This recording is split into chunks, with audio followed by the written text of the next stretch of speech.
سبب وفاة المطرب عمرو 60 وتفاصيل لحظاته الأخيرة.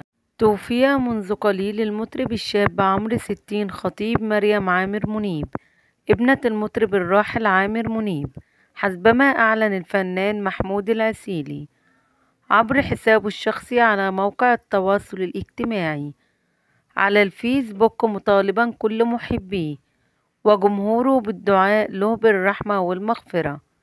وكتب محمود العسيلي: توفي إلى رحمة الله أخي وصديقي عمرو 60، برجاء الدعاء له بالرحمة والمغفرة، لا حول ولا قوة إلا بالله، إنا لله وإنا إليه راجعون.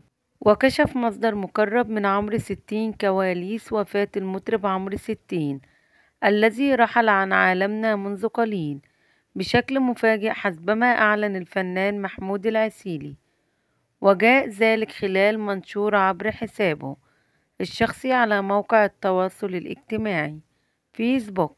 وأشار المصدر إلى أن عمرو 60 كان يعاني من أزمة صحية خلال الفترة الأخيرة، وخضع للعديد من التحاليل والفحوصات للإطمئنان على حالته الصحية. وقدم الراحل أول ألبوم له بعنوان مسافر، حيث تعاون في هذا الألبوم مع مجموعة من الشعراء والمؤلفين والملحنين، من بينهم محمد رفاعي وأمير طعيمة ورامي جمال وتامر علي ومدحت الفار وباقة أخرى من النجوم.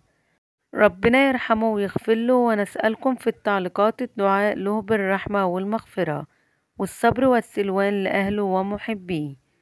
إنا لله وإنا إليه راجعون. تعازينا القلبية لعائلة ومحبين وأصدقاء الراحل.